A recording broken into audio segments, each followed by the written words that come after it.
ছিল, যার বাপ দাদা পূর্বপুরুষ জমিদার, তার ছেলে মেয়ের মধ্যে সে জমিদারি ভাব ভাব সেরকম একটা ভাব আছে, চলাফেরা ওঠা বসায় সে ভাব, যদিও সে এখন গরিব হয়েছে কিন্তু সেই ভাব থেকে যায়।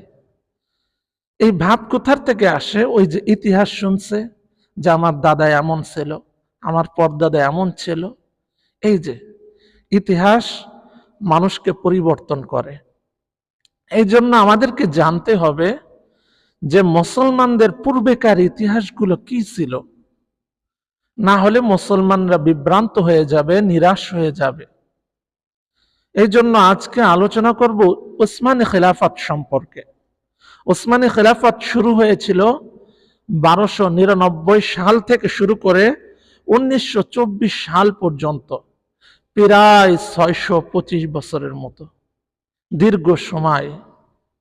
তাহলে খেলাফত 100 বছর আগে বিলুপ্ত হয়েছে। 100 বছর বেশি দিন হয় নাই। এই যে আমেরিকার রাজত্ব দেখি, এই যে ইউরোপের রাজত্ব দেখি, এদের রাজত্ব শুরু হলো কোথার থেকে? এদের রাজত্ব শুরু হয়েছে প্রথম বিশ্বযুদ্ধের পর থেকে। প্রথম বিশ্বযুদ্ধ শুরু হয় 1914 সালে। তো এরকম ভাবে যখন নাকি প্রথম বিশ্বযুদ্ধ হলো, দ্বিতীয় বিশ্বযুদ্ধ হলো, তখন এই যে পরিবর্তনটা আসলো, তখন থেকে এদের এই যে ক্ষমতা, সাম্রাজ্যবাদীদের শক্তি, আমেরিকার শক্তি, ইউরোপের শক্তি কিন্তু তখন থেকে শুরু।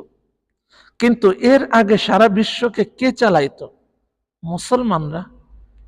তাহলে আমরা মুসলমানরা কি বিজয়ী জাতি? মুসলমানরা কি বিজয়ী জাতি, পরাজিত জাতি নয়। সুতরাং যখন নাকি একজন, আপনার ছেলে, আপনার মেয়ে, আপনার যে মুসলমানরা আছে, এরা যখন নাকি মুসলমানদের পূর্বপুরুষের শৌর্য বীর্য, তাদের অতীত ইতিহাসগুলো সঠিকভাবে ধারণ করবে, জানতে পারবে, তখন তাদের মনের মধ্যেও এই আকাঙ্ক্ষাই সৃষ্টি হবে যে মুসলমানরা তো বিজয়ী জাতি, তাহলে আমরা কেন পরাজিত হচ্ছি? আমাদের কি বিজয়ী হওয়ার প্রয়োজন আছে না? তাহলে তাদের কি গুণ ছিল, আমাদের কোনটা অনুপস্থিত, যেটার কারণে আমরা পরাজিত, তারা বিজয়ী? তাহলে এই যে ভাবনা, ইতিহাস আমাদেরকে ভাবতে শেখায়, নতুন করে ভাবতে শেখায়, এবং আমাদেরকে নতুন ভাবে চিন্তা করে সামনে অগ্রসর হতে শেখায়।